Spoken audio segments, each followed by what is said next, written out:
Hey everyone, welcome to TSP Weekly. This is your tech startup podcast for Thursday, July 10th, 2014. Today we are once again recording at the Center for Entrepreneurship here at the Doon campus of Conestoga College. My name is Darren Conley. I'm a local tech entrepreneur here in Kitchener-Waterloo. And with me as always is my co-host, fellow tech entrepreneur Stephen Campbell. How are you today, Stephen? I'm doing well, Darren. How are you doing today? I'm doing fine. I wanted to tell you very quickly that you can take heart. Alrighty. Because all of our research on 3D printing of the last several podcasts has paid off. Because if you can imagine sort of taking an inkjet printer and using a stem cell ink, you could print yourself a new kidney, for example. Wow. So we're going to be able to replicate ourselves through 3D printing shortly. In 2009, a company out of San Diego developed a printer that can do this, and they're expecting their first printed liver this year.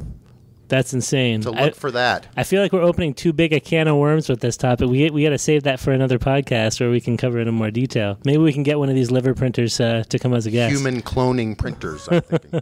Well, we do have another couple as our guest this time around. Not quite at the level of liver printing, but they're involved in some cool stuff nonetheless. Today we have Lindsay Coulter and Taylor Jackson. I just found out today that they are a couple. This is our second couple on the podcast, which I don't know. I guess it's cool to have couples on. I don't know if we're going to make a complete habit of it, but it's great. And they are the co-creators of a movie called Startup Community. Recently had their, what would you call it, premiere in April? Yep. Yeah. We had our main premiere in Kitchener, and then after that, we've been out to Halifax, Moncton, and Calgary. Awesome. All right. Cool. So it's made its way east. Are there plans for it to make its way west at some point? I think so. We're looking for a venue in Vancouver for a little while, but I don't know what happened with that. Awesome. Well, maybe we'll have our friends out west call us. Yeah, if you're listening from out west. Any of our West Coast listeners, any of our hordes of West Coast listeners. Yeah, it's been really well received everywhere we've brought it so far. And we've been just basically going to sort of similar tech hubs like Waterloo region that are interested and kind of want to see what's going on here and maybe things that they can bring into their own communities. We actually even had a guy contact us from the Netherlands wanting to sort of make a startup community Netherlands. So yeah, there's lots of talks in the works. It's pretty exciting. And we should just briefly say it's a movie about the startup community here in Kitchener-Waterloo, a documentary, and covers kind of what's happening in this area in that vein, right? We're going to get into more detail about that a little bit later in the podcast. For now, we're going to dive into a little bit of tech news, as we always do here. Have a few interesting articles we wanted to get your perspective on, guys, and see what you think here. One of the first things we want to talk about that we came across this week, this new, I guess it's a combination of software and hardware called MindRDR. It's spelled MindRDR.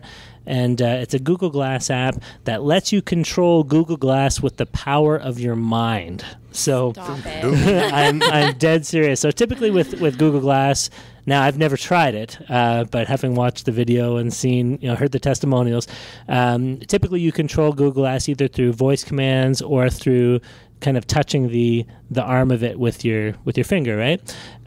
So this is a way that you can do that. You can interface with applications without having to touch it, without having to speak to it.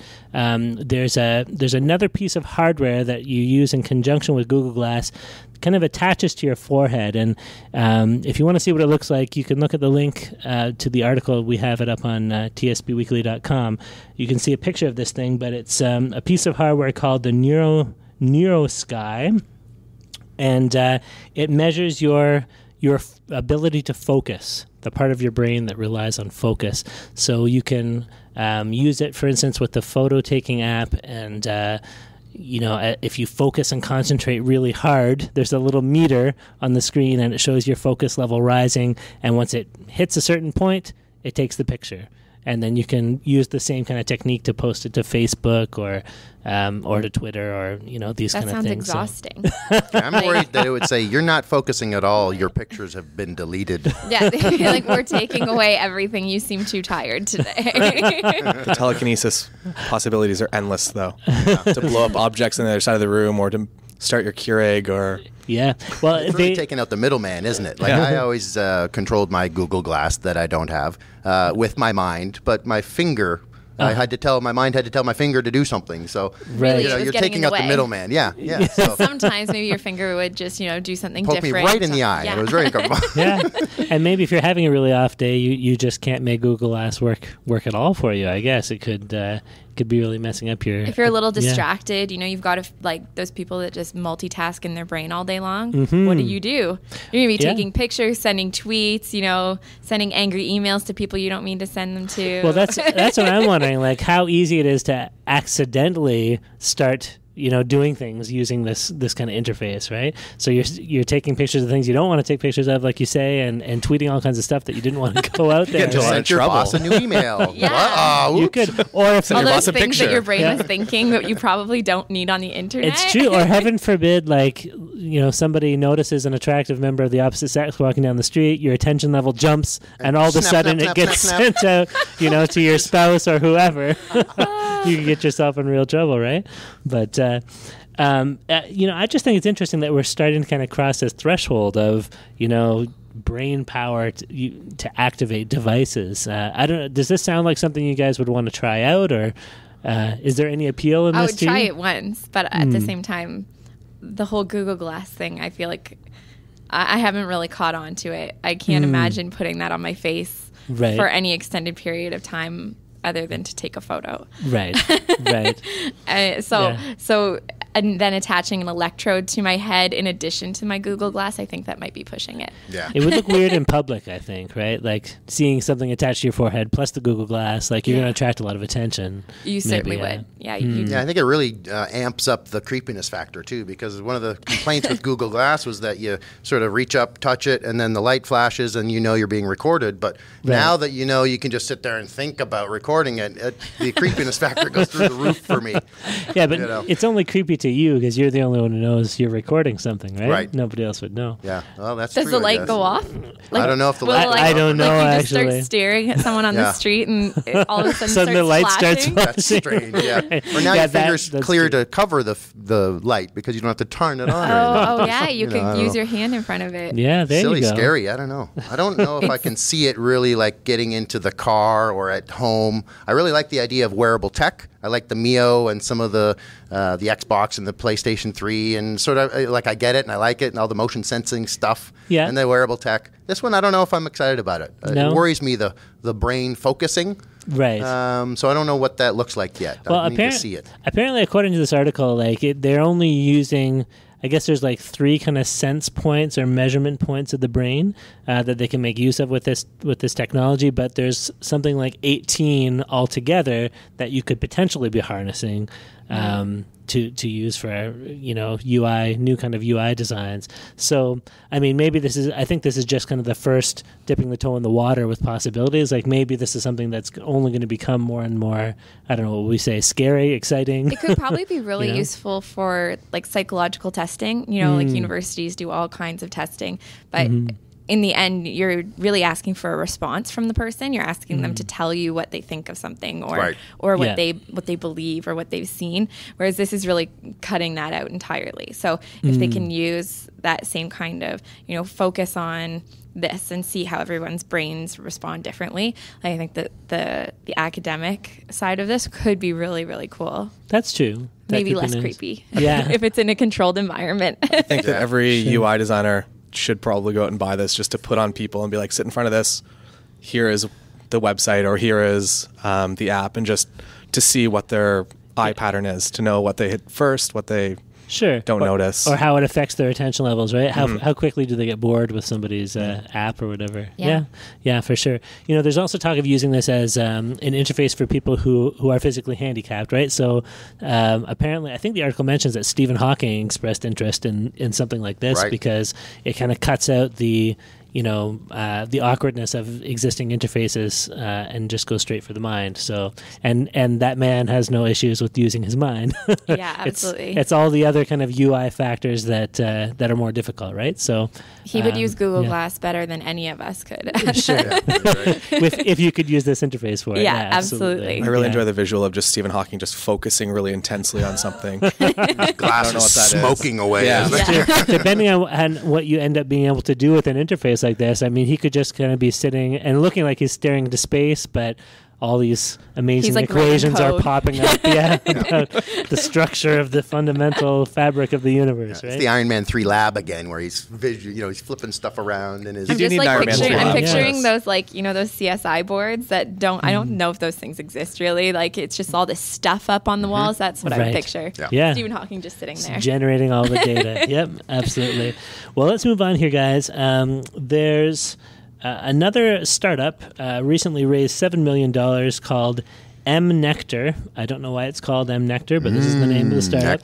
Their big innovation is they want to change the way that we interact with mobile ads and allow people to test drive the apps that are being advertised as part of the advertisement itself. So if there's an app for a new game, you might be able to play like a minute of the game in the ad before you make a decision whether or not you want to purchase the game.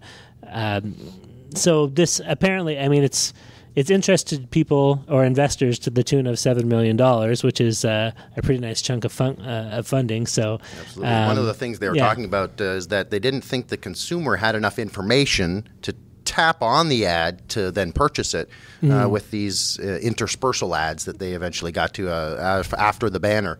Right. So I really think it's interesting as a user. I didn't tap on many banners. As a gamer, I do tap on some of the interspersal ads, but when they're giving me diamonds or gold doubloons or something from another game, a game currency, that seems to be very effective for me, myself. Right. But I really like this idea of being able to play two hands of the TSP poker app. Or that does not exist, by the way. Not yet. Not yet. Stay tuned. And we're giving out 20%. Yeah. 20% ownership if you'd like to code it for us. Wow, really generous. Taylor's jumping. I'm in. But or the pool app or whatever it is, you get to take two shots or two turns of it. That I can see really being a smart way to do it. Well, and I think the principle is, before you decide to purchase a song, you can sample, a minute of the song off of iTunes or Amazon first, or maybe even watch it on YouTube first, right? Nobody bought Stairway to Heaven by looking at the cover and said, yes, I'd like to buy that song. And having never heard it. You never know. But, but yeah, in this day and age, people want to sample before they lay out their money, right? So why not do that for things being advertised with these ads? Now, my question is, we talked about this maybe working for games where you can try out playing something fun.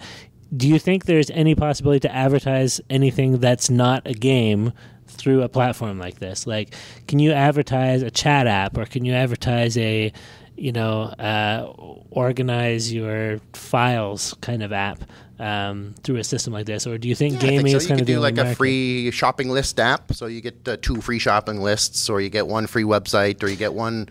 It's almost that. You have to use it in the ad itself, though. I mean, once you close the ad, it's gone. You got 90 seconds. I just got to think it's like annoying. Do you guys not think that it could just be really terribly annoying? Like, I already find banner ads annoying, and I can just ignore looking at them. Right. But if there's something that says, now you can, like, I don't know, if I'm scrolling through Facebook and all of a sudden an ad comes up and then it is asking for me to do something, like, that's the whole reason I don't click on the banners. Right. It's because I don't want to do anything about it. As long as you can close it quickly, just like the other ones, right? Yeah, then that would be fine. Then it would be fine. I guess it's just depending on how irritating that could be for it to, like, pop up and you have to act on it. What if you don't want to act on it? Yeah. Right. Because that can make you really, really resent them. Like, if a gaming app starts popping up, like, I'm not opening it and I'm not playing, and I'm probably going to stop using whatever app it was that's using this thing. Right. It would have some negative consequences and some for fallout sure, for you. Yeah. Whoever's implementing this, it could be really good if they're understanding the user, right? If it starts popping up with, like, wedding vendor apps, I'm probably going to jump right on board because like that's stuff that I like to look at. Is that good news to you, Taylor? I don't know what to say. You've already got the puppy right at home. It's true. Yeah. So, you're running out and of we just got a options, new buddy. place today. I know. What are we going to do? Big trouble. All the pieces are falling into place. I was going to say there are already ads like you say on Facebook, on websites that are kind of interactive type ads, right?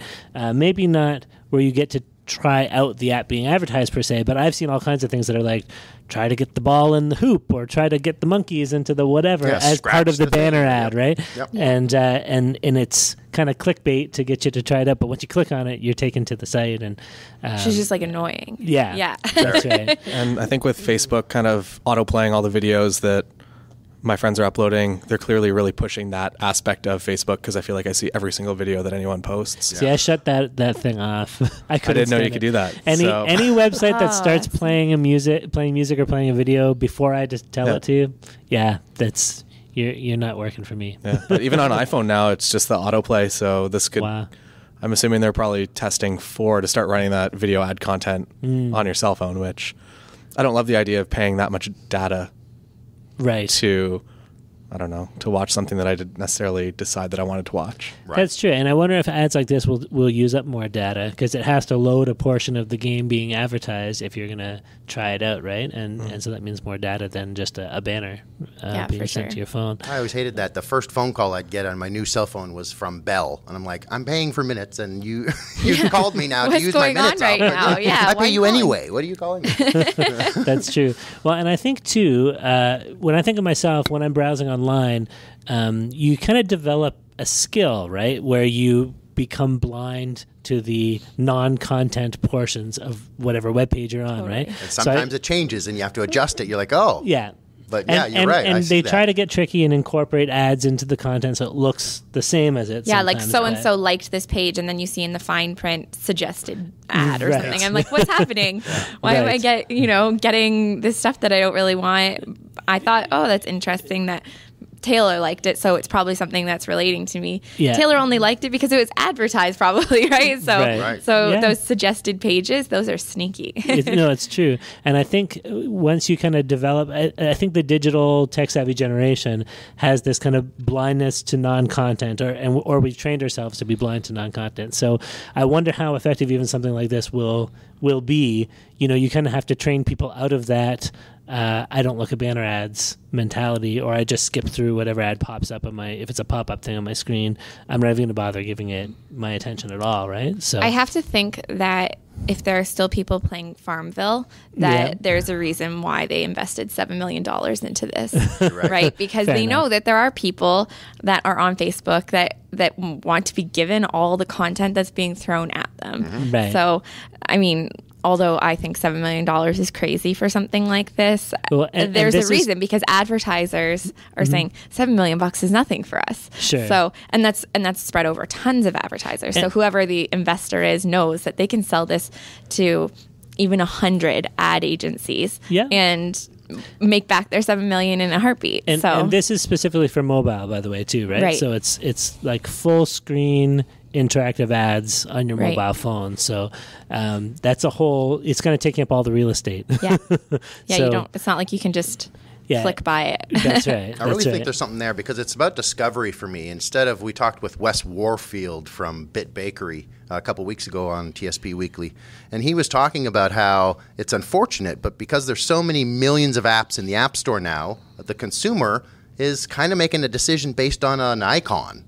And you look at the logo for the app and you think, okay, I'm looking for a poker app. There's 17 of them. So which one looks the prettiest almost, Totally. So, and you go through a lot of unfortunately good icons, but poor game design and stuff. So I hear you when you say I hate to be distracted, and I get that too. But at the same time, if it's distracting me with something I want, right? The right pair of shoes, then I'm in. Or and wedding stuff, like that or could gaming. be a positive thing, right? So then I'm like, okay, sometimes good. I like it when they suggest pages, and I'm like, I wouldn't have found that if I was searching. Exactly. Try and type in, wedding dresses. Gosh, you're gonna find a million things. Sure. But if something suggests something that I would have never found in a Google search, and that's really positive. Yeah, so it's kind of that targeted marketing / discovery for me, where I'm like, that might be cool, because then I can play that poker game for a hand, and that's all I need to know that, I'd like that or I wouldn't. Sure. So that I can see a benefit there. I think, the future of advertising, and this is no big revelation,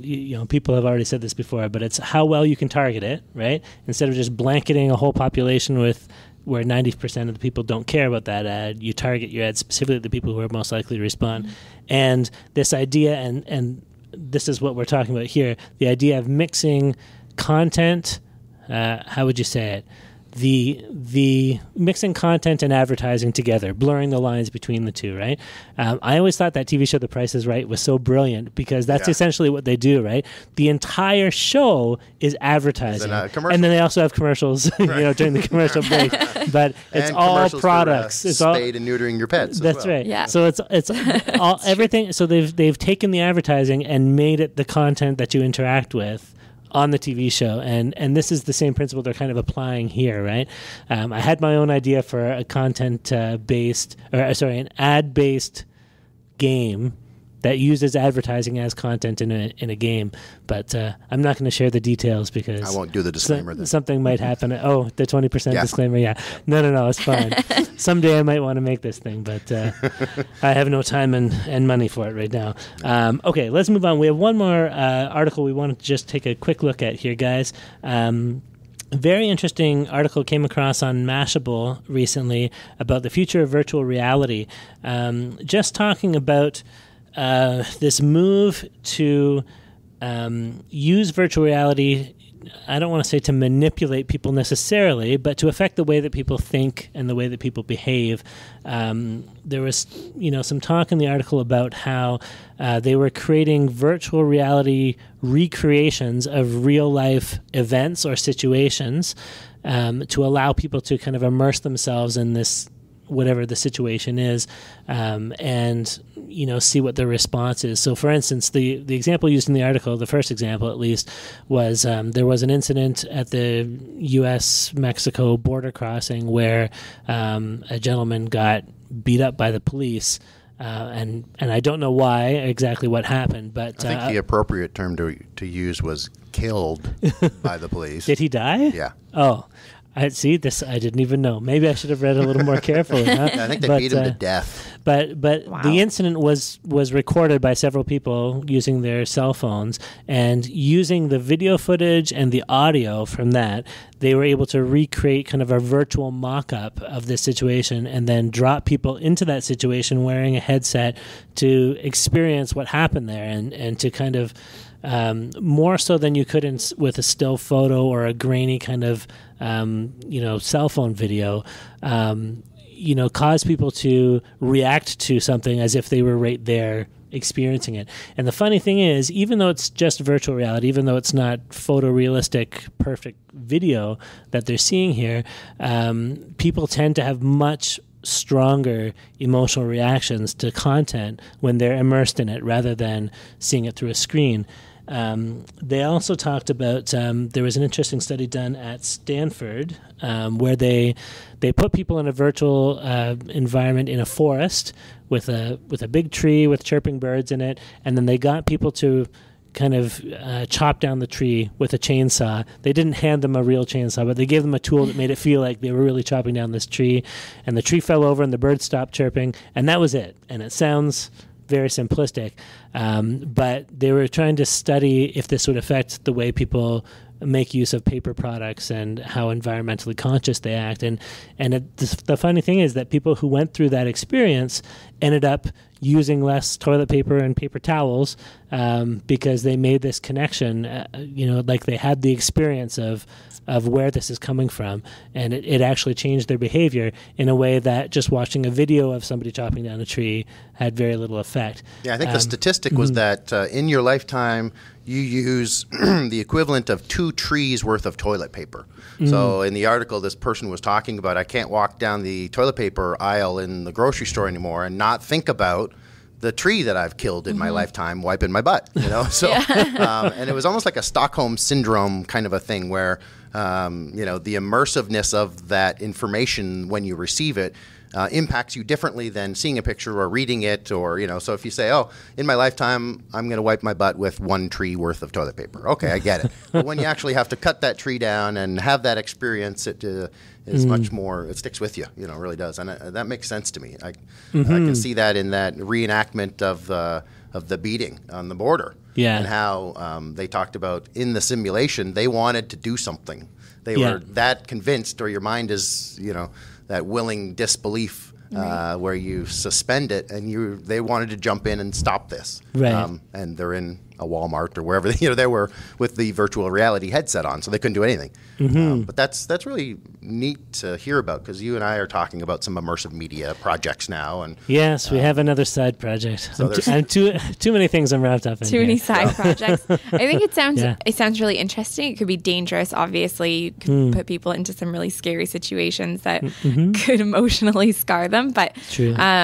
I don't know. I'm thinking about the opportunities for public service announcements type thing. Like if we're trying to convince people to stop texting and driving, right. let teenagers, and I mean, not just teenagers, like everyone really still texts and drives. I shouldn't say everyone of all ages still does it. Yeah. If they were to let them witness what an accident could have been like for them, right. rather than, there's all kinds of drinking and driving ads that show an accident and they show the devastation after. Yeah. And somehow people still drink and drive. Yeah. But maybe the next time somebody, has taken one of these, virtual reality tours through an experience like that, maybe they might reconsider it. So even that could be really powerful. Like put them in the passenger seat of where the driver is texting and driving, or whatever the case may be, and have an accident. And hopefully it doesn't emotionally scar them too much, but hopefully it would change their behavior. How long until you get desensitized from it? I feel like you chop down a tree, it sticks with you. You get in an accident, that sticks with you. The third thing, does that have such an impact? That's a good question. Well, it's kind of like video, right? The first time that you watched one of those videos of somebody drinking and driving, crashing into something, and a little boy standing there saying he lost his dad, that makes me want to cry every single time until I've seen it for the 15th time. And I'm like, well, I'm not going to drink and drive regardless, but that's still, maybe it's not as sad anymore. Sure. Right? So, how long, and I guess you're totally right, how long till you become desensitized to that type of media? I see it as a cool tool. I'm a big fan of history. So if I was able to go back to, I think of when I first played Medal of Honor and the D-Day beach invasion. Excuse me. So there you are, where this gang company has spent all this time and money recreating the invasion in Normandy of D-Day. And when the boat lands and the gate comes down and all the soldiers rush out and you're part of it, and although you're not immersive, I'm playing a computer and I'm able to take my player anywhere I want. That stuck with me, as even after I had studied it in university as a gamer. That was really seeing all the machinery and all the boats and all the men and all the bullets and all that. So you read about that and learn about it and hear about it from 80-year-old men that were in that war I've spoken to. But then until I played that video game and was able to, or had to hunker down behind one of those big tank X's with the bullets flying around, boy, that really taught you a lot about it and really immersed you in it. So if you could take that to the next level, and not gaming, but almost be a ghost that could float above that, or, you could do you could look at Napoleon's battles or do a lot of historical warfare. I think that would be very interesting for me as a history buff, to go in and be able to look around and walk through those battlefields, and they could be recreated now. It sounds like you just want to learn about war. It fascinated me in history. That was neat. Enough. So I could see having beyond the battlefields in World War I, and look at the trench systems and how they've done it, and all that kind of stuff, what that was. So could for learning really cool and for for education, for history. Fair enough. And it's interesting, Taylor, you brought up the desensitization factor. One of the things they raise in this article is the fact that with the media that we're accustomed to using right now, we do get desensitized to, it was talking about violence specifically, right? So we watch all kinds of movies where people get beat up, and it doesn't have that strong an effect on us anymore. Whereas when you immerse somebody in that situation, suddenly it does seem brutal in a way that is very difficult to convey on a 2D screen kind of thing. So, and who knows, maybe, this might be the step up in in combating desensitization to do these immersive things, but then maybe once people get desensitized to that, there has to be another step further. I don't know. But then do you become desensitized? I guess the fear would be that you become desensitized to reality, right? Because at least we can teach our kids, like, no, this video, it's not real, so don't be scared when you're out on the streets, because that's not real and that's not reality. Right. When they start seeing something that really is reality and they're scared, but then they see it happening in person and they're like, oh, well, I've already done this once and I'm not scared anymore. Like, you should be scared if you're seeing someone getting beaten up in the street. You should want to call the police, but you didn't want to anymore because you think, oh, this is not reality anymore. But I wonder if it can work on the other side too, where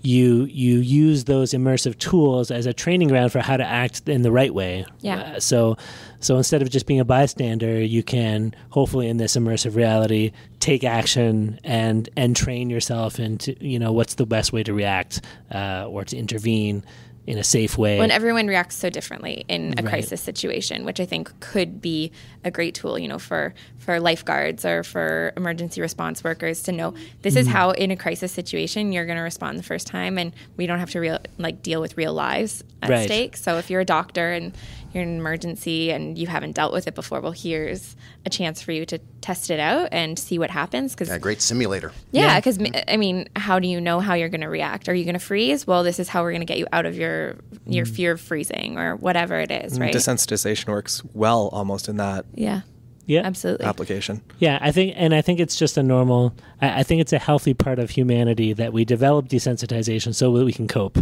We can't be freaked out every time we have to deal with a crisis and be paralyzed, right? But it could really help for victims of previous things that had happened. If you ever were victimized from an accident or from a home invasion or anything like that. If you were killed by Napoleon in a war. I think you might be out of luck at that stage. But it really could help victims of those situations to maybe overcome it and become less of a victim and more of the person that comes out on top. So Absolutely. There's some very, very cool opportunities with it. Yeah, real broad sweeping. Yeah. And now that we have something like the Oculus Rift and other kind of headsets moving more into mainstream, awareness, I think we're going to see more and more of this kind of media being developed and moving forward. Absolutely. And even some stuff possibly for myself, but that's a topic for another podcast.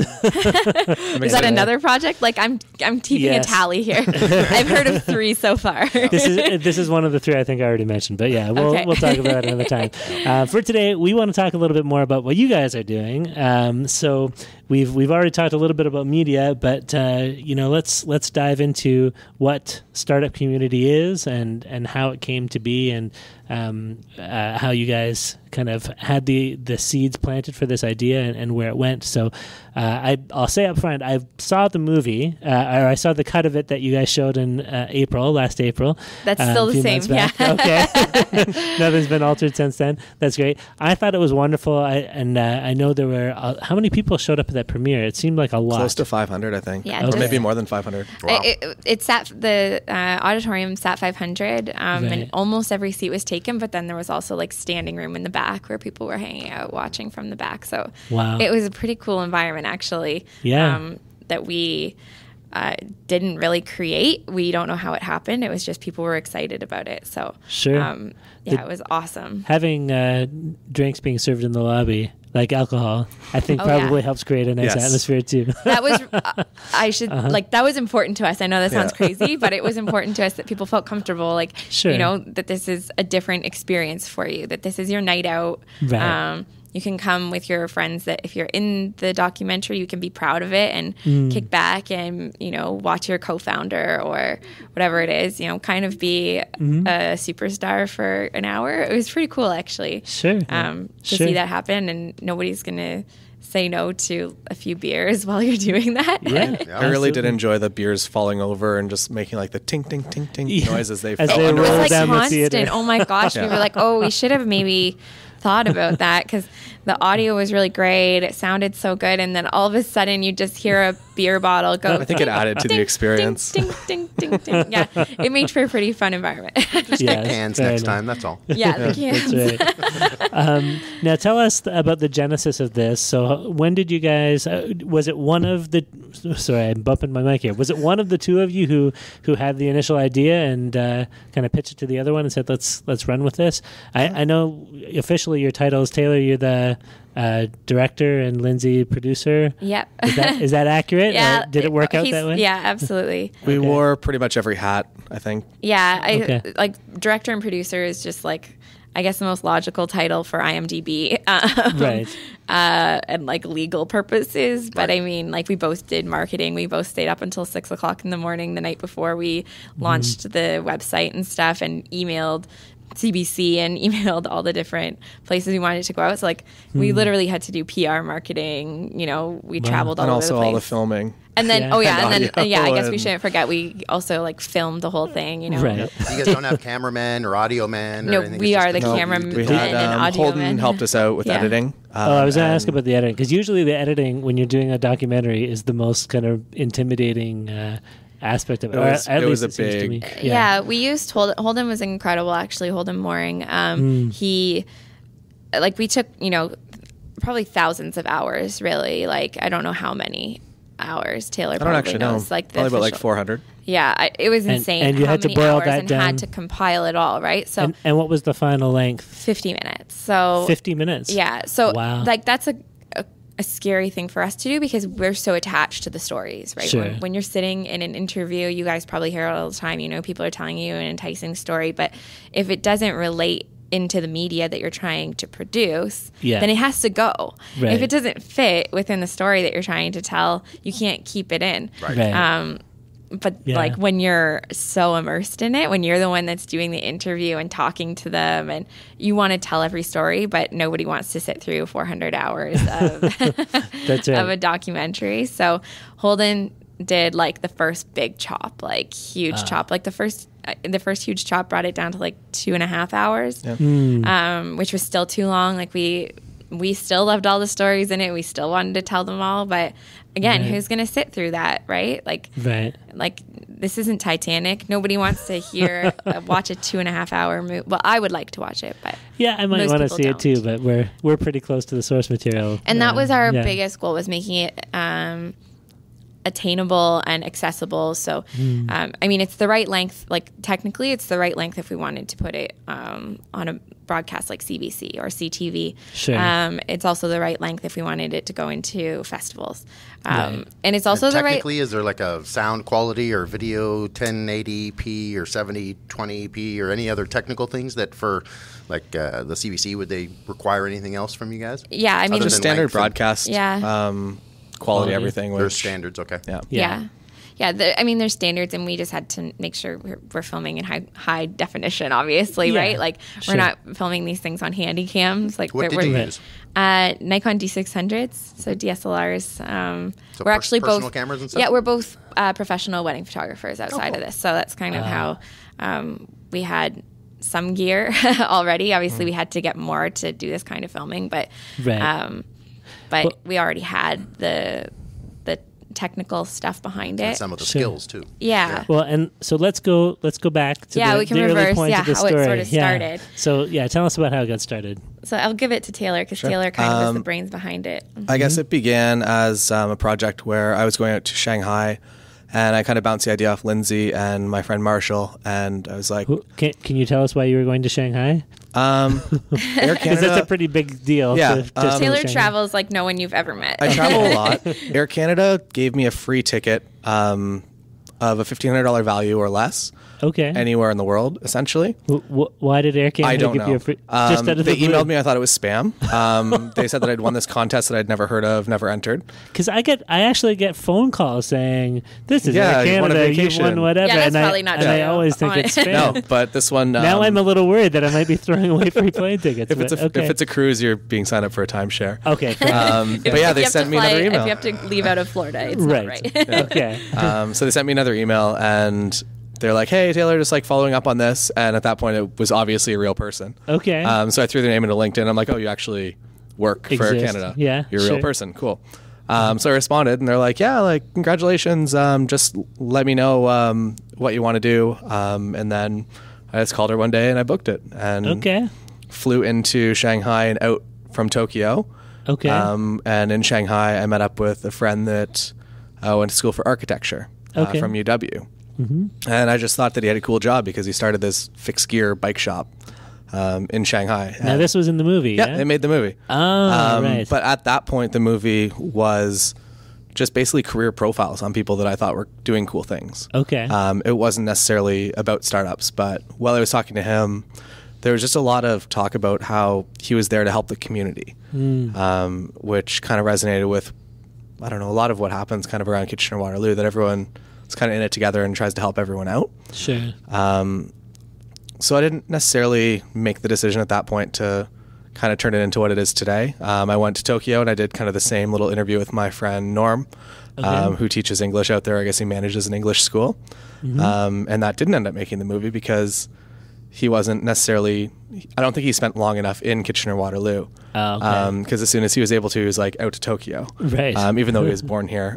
He has a lot of, it's just, he has a very Japanese mindset, and it's, the psychology is a little bit different. Sure. So yeah, then we got back and we kind of started this idea and kind of kept running with it and just kept interviewing people closer to home that we thought were doing cool things. And at what point did it move from, this is a little pet project that I'm doing in my spare time, to like, I'm going to make something and actually show it and you know, call up the CBC and get other people on board or behind this thing? Yeah. I think it was the one night that Lindsay and I stayed up all night just emailing out to people for the Kickstarter.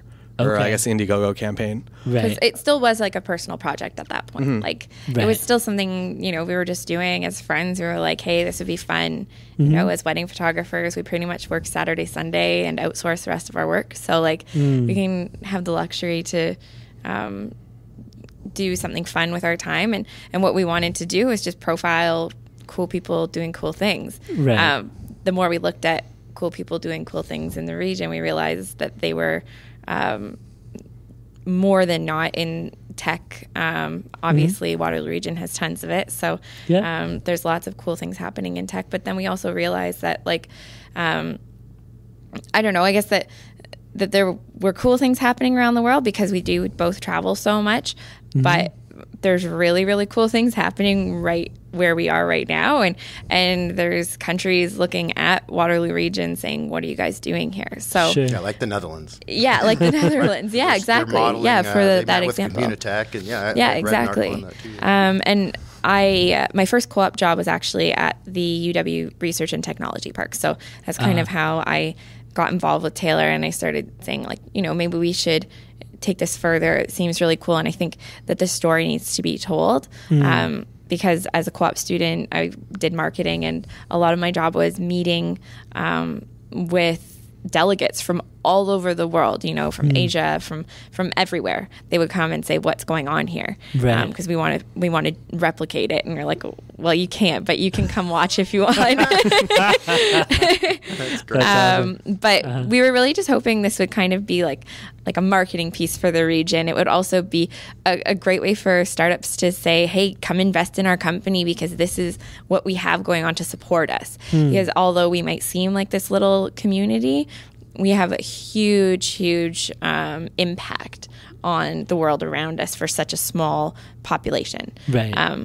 Right. So yeah, it definitely turned into like a beast of its own, from something that was just a personal project to, well, we should say that the Kickstarter was more of a marketing piece because we figured if people are going to give us $5, they're probably going to go tell their friends that they gave us $5. So even if we only raised $500, we could have filmed the documentary on $500. To be totally honest, we could have done it. We could have, you know, made it work with what we had. Can I ask how much you raised through Kickstarter? Yeah, so we set our goal for $10,000. We figured that can, you know, get us some sponsorship, get us some new gear, you know, get us traveling if we wanted to go to San Francisco to go and talk to Pebble and to some of the startups down there. Right. to make it a really worthwhile project, we're also giving up part of our day that we could be working on our own careers. So we kind of had to make that worth its while. Sure. But it ended up being $17,000. Wow. We raised 10 grand in 60 hours. Wow. So once we hit that, we were like, shoot, this is not a personal project anymore. This is a community project. Right. Wow. And we can't let down, the hundreds of people that have backed this now, because there's the University of Waterloo that's behind it, Communitech, there's Laurier Launchpad, like there's all these sponsors, but not only those, it's like the individuals, because, not that we don't 100% appreciate our sponsorships from our corporate clients, like those are what got us to this point, but if somebody gives me $20, like I wouldn't give someone $20. It's a big deal coming from an individual compared to a corporation. It's like, you want me to put in my PayPal? Like, okay, let me really think about this. Is this going to impact my community? How does this impact me personally? How does this impact me professionally? That's huge for somebody to commit to giving you $20 or $30, like even $5. Like that's cool. It's really cool. So we're like, we can't let these people down now. So it kind of became out of our hands, but still very much in our hands because we had to produce it. Sure. Yeah, it sort of enabled you, but pressured you at the same time. Like, look, it was look a really good job thing. We could do with 10 Honestly, grand, it was the bam. best. It was the best thing that could have happened to it, because we were like, this hasn't happened in the community yet, and that's weird. That nobody had made a documentary about it. Even like there's some smaller scale things that have happened, like if the Tech Triangle wants to make something for themselves, or UW wants to make something for themselves, but it's always very biased, right? Like they always want to tell their story, and we understand that, but what about the story of the individuals and the community and the organizations and the education and all of those sectors that make up the ecosystem? We just had to figure out that whole piece. So although, of course, we have sponsorships that we have to uphold, there was no sponsorship agreement that said we must be in 20 minutes of the documentary. Right. We're going to feature University of Waterloo because you can't tell the story without them. Right. But there was nothing that said we're buying this documentary, so therefore you guys have to do what we say. Right. For sure. So that was really important to us when we were writing sponsorship agreements, that we were saying, just so you guys know, like this is still Taylor Jackson Media owned and operated, and we're going to tell the story in the way that best suits all the parties. Best suits the community, best suits, internationally, whatever. So what do you call that? Creative control then you maintain? Yeah, I guess That's so. awesome. And I mean, I don't know, Taylor can probably speak more to it. I don't know that it's control. Like Taylor's vision for it is people are sponsoring because they trust his vision. So you can't take that away from the director by putting bureaucracy on it, which is always a challenge, because when you're signing a contract, there's going to be bureaucracies. Somebody's going to want to say, well, like in the contract, how do you say we're giving you X number of dollars? What are you getting? Right. It's got to be more than a logo placement. So it's got to be something. But if you're sponsoring the vision, you can't take the vision away, because then what are you actually sponsoring? Exactly. You're just using somebody else as a tool for your own propaganda. Yeah, if you want it, then hire a media company and they'll gladly make you guys a movie. But we did have to, say that a couple of times, just let us do it. Like, and individuals too. Individuals saying, well, why didn't you tell this story? And why aren't there more women in your documentary? And blah, blah, blah. And like, we would love to tell every story if we could. Yeah. We would have 30 documentaries on our hands if we told all the stories of all the people commenting on our Facebook.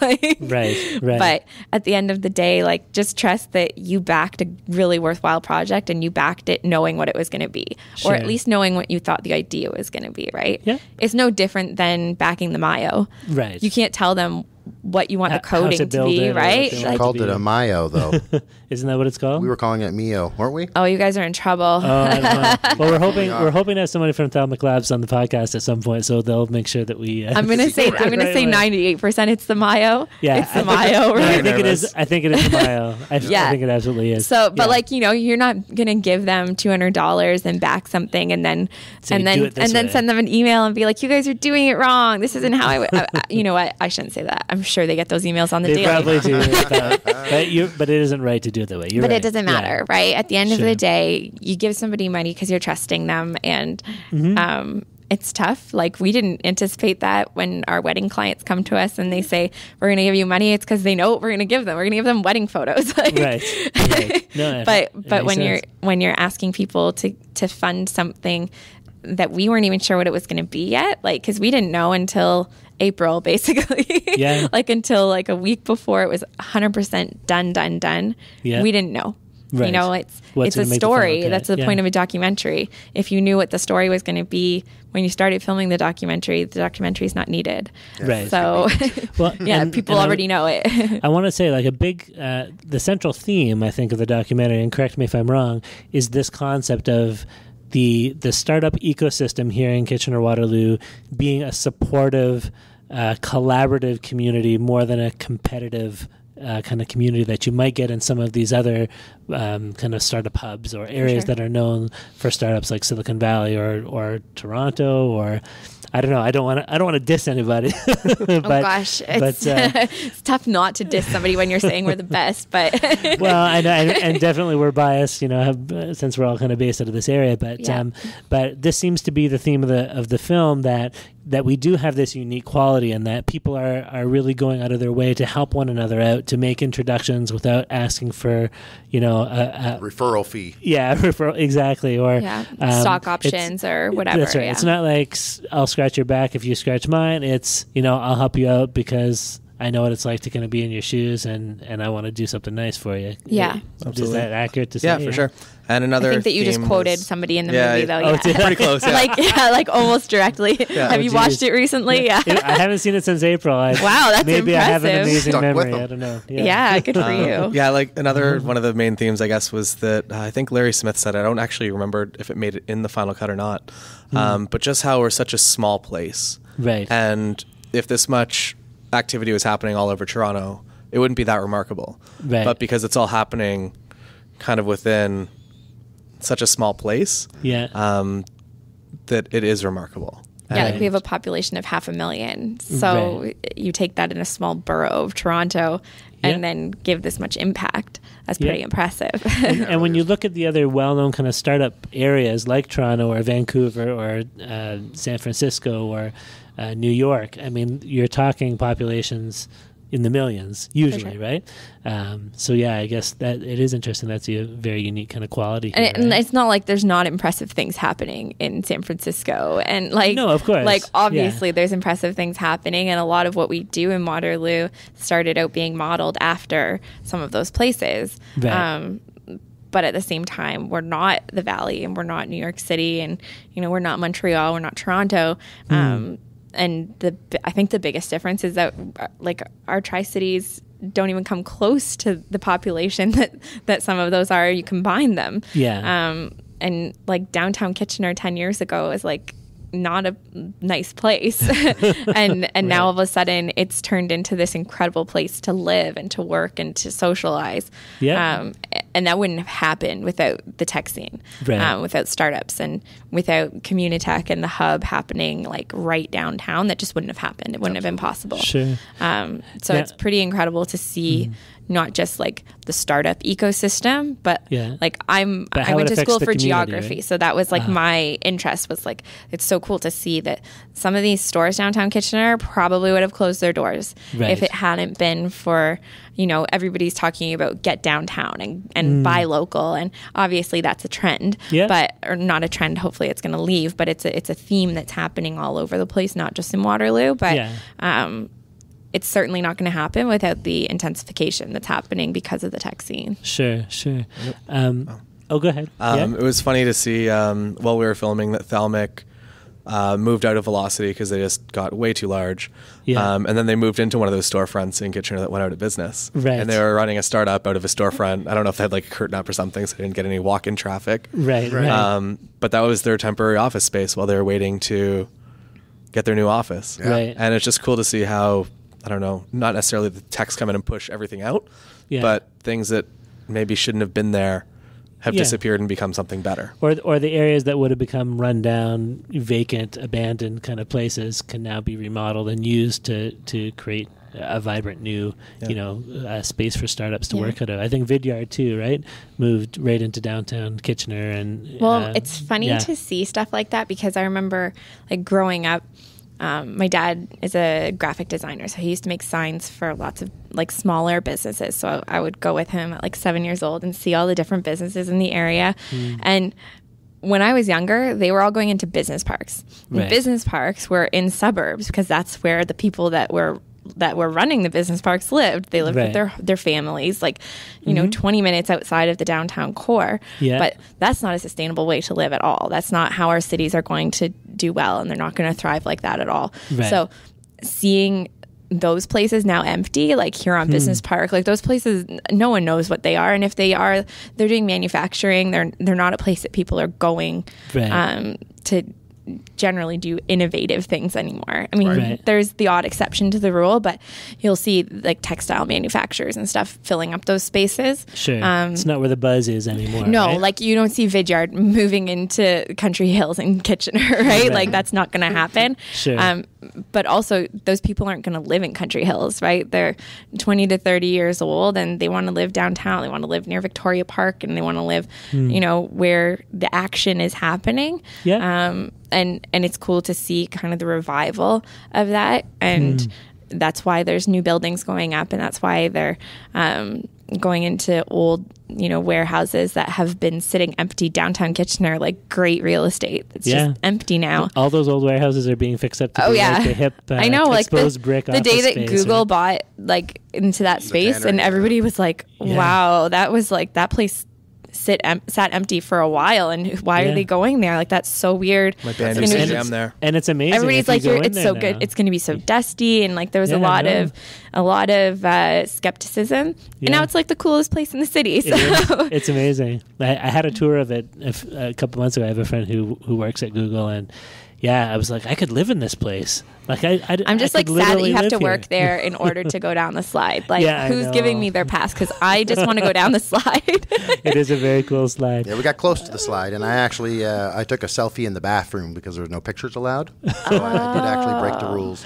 Oh, Stephen, we don't want to hear about your selfies in the bathroom. Such a rebel. That's the only selfie I've ever taken. Well, at least it was a selfie in the bathroom and not like, hey, guy beside me, you take my picture. in the bathroom. In the bathroom.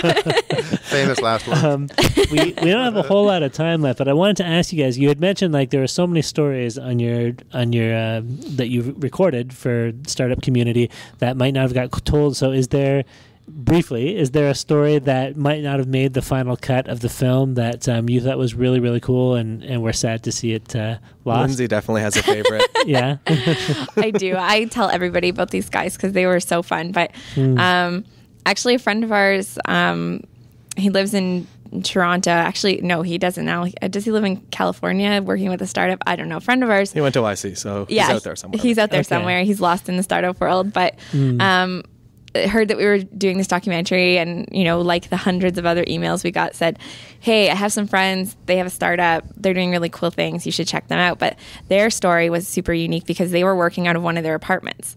They weren't working out of Hub, they weren't working out of the Accelerator Center or anything. So they were totally off the map. Like we wouldn't have found them if he hadn't told us. Sure. And they were creating a product that no longer exists. Like they decided to not do it anymore. But at the time, the product was really cool, and I just really liked them. It was like 3 people, just working hard, and it was inspiring to see that like they had this small space. Like their apartment was like a 2-bedroom kitchen den in a basement, like really cute little space, but like oh my gosh, 3 people working in there like 20-hour days. Wow. I don't know how they did it. Wow. They worked hard. They had can't tell us what they were making? Yeah. Oh, I can. Oh. So they were making, it was like I'm not going to do it justice, but it was like a picture frame, but you could be interactive. So when you walk in the house, it might show you, and your friends sign in on their phone, it might start showing you photos of you and your friend together now that your friend is there. Or at Christmas time, it's going to start showing you your photos from Christmas last year. Like a smart frame. Yeah, like a smart frame, right? So it was really cool, actually. I was really excited about it, but they brought it to to some people and said, would you guys buy this? And they decided it wasn't a thing that they could bring to the market. And good for them for having figured that out before they rolled it out too far. But probably save some money. Yeah, but like it was just impressive to see their prototype. Like, you know, you think that there has to be a hub or there has to be a team behind it, and there wasn't. It was just 3 of them working their butts off, and I think the more inspiring thing is that all 3 of them have gone on to work with other startups. Like one of them is working with Thalmic. The other just contacted me the other day and said, can you get together for coffee? I have a new project I'm working on. Like, it's cool. You know, it's not like they're just saying, okay, well, that failed. I'm going to go get a job working for Sun Life. Like, which we all know is the bottom of the barrel. Sorry, Sun Life. I have a very good friend at Sun Life. I know. I think we all have like 200 friends at Sun Life. Sure. But I'm just saying, like, it's not like they've decided they're giving up on their dreams of starting something. Right. They're all working really hard at it, but I loved their story, and they were in the beginning of it, but because they decided to not move forward, we were like, well, we're not going to, you know, give this tons You're of not time. a startup anymore. Yeah. You know, it is a really cool idea. It's still interesting. Like, you have to tell the stories. It would be cool if that could be like an app for your TV somehow, right? Where you don't have to buy a specialized piece of hardware, but you could still use it in something in your home. Got me thinking. If I talk about them enough, one day they'll start it up again. Like, I tell everybody about them. One day they're going to be like, Lindsay, you can be our marketing person. Get them to listen to this podcast, and then they can hear me say, listen, guys, make it a software product and a hardware product, and I think you might have a chance. And I'll be behind it, at least, for whatever that's worth. So 2 of us will buy it. Where do we see the movie, guys? Can I see? Right. That's a great question, Stephen. Yeah. We're basically right now waiting to hear back from TIFF, whether we're in or not for September. That's the Toronto International Film Festival. Yeah, I was just about to say, for those that don't know, Toronto International Film Festival, right? Yeah. And when it's in September that goes on, right? So if we get into that, which will be amazing, we'll have to hold off until September to release. Is that part of their requirements? You can't show it anywhere else? Okay. And then if not, then probably sometime early August, I assume. We don't really know when they're going to get back to us. It's kind of just, we'll let you know. Right. I have a friend who works for a TIFF, so maybe I can let them know. I'll put some pressure on them. Push some pressure. Yeah, we already sent out the digital download to all of our backers, of course, right? Because that was our agreement. We said you guys will be the first ones to see the film. Sure. So there is a digital download out there in the world for the people that have backed the film. Well, it's not on Pirate Bay yet. I don't know if that's good news or bad news for you. It's probably good news for TIFF. Good news for TIFF. Good news for TIFF. Yeah. I was unable to find it anywhere. Yeah. Well, I think we could hook you up, but it basically just has to be a private viewing, right? Sure. So if there's an organization that says, hey, we want to bring this in and show it to our staff, like, we would love to bring it in and show some teams. Is there a trailer that people can go to watch, like average public people? It's on startupcommunityfilm.com, so they can go there and check out the trailer and all the press and all that kind of stuff. All our contact info is on there too, so if there are organizations or teams that say, hey, we really want a hold of this, we can send it out privately. It just can't be posted on YouTube or anything, like, just not on a mass scale yet. Sure. And is this like a trilogy? Are you guys thinking of doing Startup Community 2? Revolutions? Been asked quite a few times. You probably have enough footage, right? Or you could do follow-up with the people. I think that we will definitely do some follow-ups, even if it's kind of in episodes rather than it was like a pretty serious undertaking. Yeah, of course. Obviously for both of us to take it on. So And do you think there's a chance it might be broadcast? Like, this sounds like something that CBC, would be interested in, right? Yeah, we would love that. I think that's mostly just waiting on TIFF yeah. right now, and then seeing where we go from there. And is the hope like that maybe through TIFF you might get picked up for distribution, or that would be cool. Like that, It's mostly that. I guess the goal is just to get it as many places and in front of as many eyes as possible. So and we feel that TIFF is the absolute correct stepping stone for that. Sure. If that doesn't happen, we have other avenues to go down, and at some point in time, the film will be up on startupcommunityfilm.com. Okay. We're just not sure quite when yet. Yeah, like there's an indie film festival. Well. Like if TIFF doesn't happen, and it doesn't necessarily mean that the film was wrong. It just means the film was wrong for TIFF, because they kind of try and make sure that their films are all meshing together within the same categories, obviously, right for their viewers. So. So if it doesn't happen, then that's totally fine. That was like our big goal, and we would love it, but there's other avenues for sure to go down. So we're kind of excited to see what happens. But at the same time, it might be okay if TIFF doesn't happen, because we can just share it however we want. There's no restrictions then. The waiting game is not fun. The waiting is just like, just give us a call, guys. Like, TIFF, call us up. Yeah, absolutely. Well, I've seen it once. I'm excited about the possibility of seeing it again at some point, whether that's in September in Toronto or through some other. We could probably shoot you an email. Right? Yeah. Yeah. Yeah, you get the sweet hookups when you do the podcast. Right? That's awesome. I'll bring the popcorn. Perfect. Well, listen, we should wrap up, guys. We're just over an hour here. And we know that you guys... you're not shooting a wedding tonight, right? You had something lined up. Yeah, I had an engagement session, but it's raining here in Kitchener-Waterloo today. So, But we have an 8-week-old English bulldog at home. Oh, there you go. Cool. So you can go home and spend some time with the dog. Perfect. This is like his longest hour he's ever been apart from us. The luxuries of working from home. So. What's his name? Richard. Richard. Oh. Yeah, you can follow him on Instagram, Richard the Bulldog. He's the first?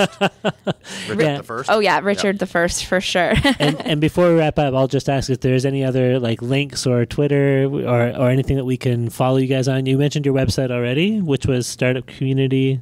Film.com. Startupcommunityfilm.com. I'm just at Taylor Jackson on Twitter and Instagram. Okay. And I'm at Coulter Photo. Okay. Coulter. Okay. We'll put links to them on the website. Perfect. So people can see. Go to tspweekly.com if you want to see links to Lindsay and Taylor, and you can follow what those guys are doing. So let's wrap things up. Thank you for having us. Yeah, this is awesome. Yep. And thanks once again to the Center for Entrepreneurship for letting us record here. Any of our listeners, please feel free to send us your comments, your questions, criticism, feedback.